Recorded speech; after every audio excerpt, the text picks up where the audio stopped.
Hello, everyone. I know you're there, and I believe that you're staying safe and staying at your place.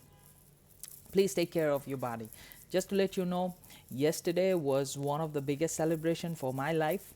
Uh, it was Easter Sunday, but we couldn't go out. We couldn't have gatherings. We just had a online service for about an hour. Just that was there. But this is one of the significant celebrations that I celebrate each and every year.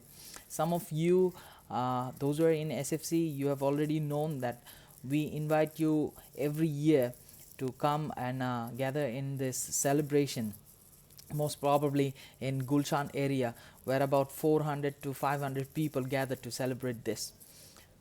What is so important of this celebration? That's one thing I want to share with you. Now, what is Easter? Why I'm celebrating this, or why other people is celebrating this? I cannot talk about other people, but I can talk for myself. Why I celebrate this? Now, let me tell you the whole big story in very short way. So when I was reading the Torah, the first three chapters, it talks about the creation of the world, universe, definitely the creation of human being. And it talks about the first two human beings, Adam and Eve, whatever name you call them, the first two human beings, the male and the female. And then what happened is they rebelled against God. They became disobedient, and they disobeyed God's command. Only one command was given, not to eat a certain food. But they disobeyed God and they sinned against God. And what happened for that? They were cast out from the garden they were given. And so the life goes on. But before God casting them out, God told them few things. Few things were their curse. He cursed the man, he cursed the woman. Also, there was a blessing, a huge blessing. One of the blessing, he said that out of the woman there will be a seed of the woman. There'll be somebody born of the woman, and that person will crush the serpent, the evil's head, the devil's head, and that devil will strike his leg. So I kept on looking. I kept on looking in the history books and everything, everywhere. Kept on looking, where can I find this man out of a woman?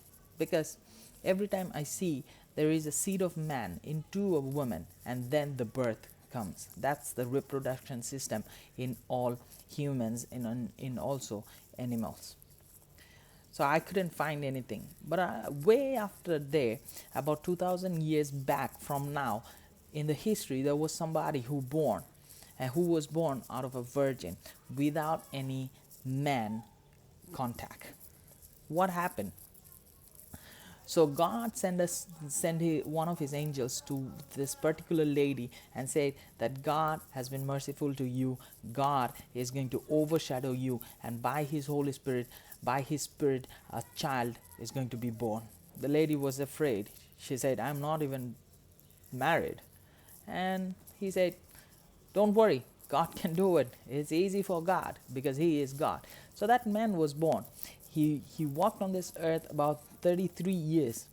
And then because of him, because a lot of people were following him, and the Pharisees and the Sadducees, the leaders of that time, even the leaders of that province, and few people were very scared because he was becoming a prominent leader.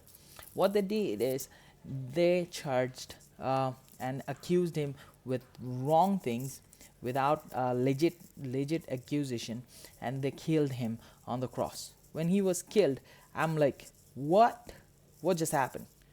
Wasn't he the only one who was a woman's seed and who was like the promised one from God?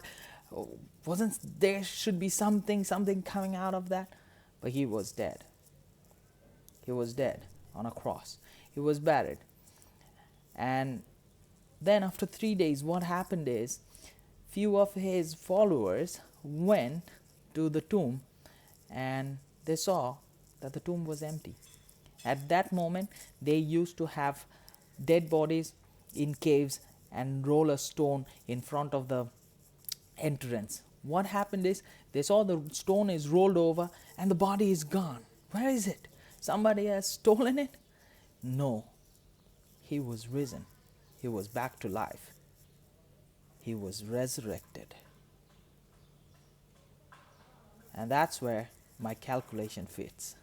That's where the whole promise fits.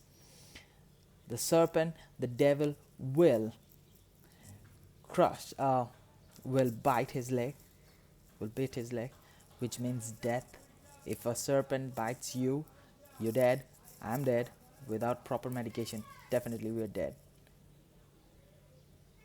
And by rising again, he broke the most powerful weapon of the devil, that was death.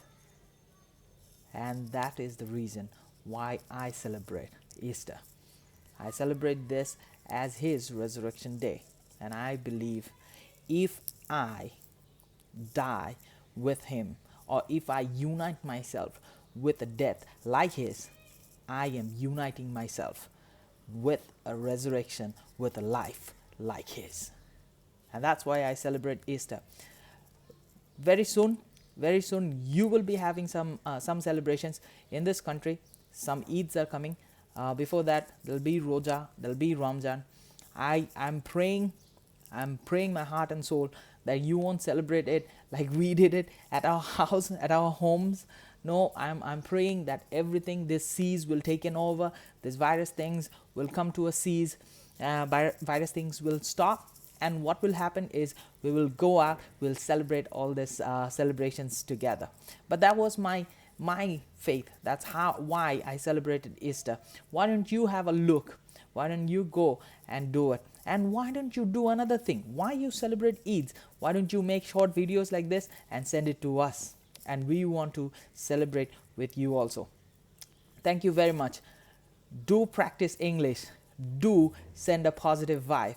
Take care of yourself.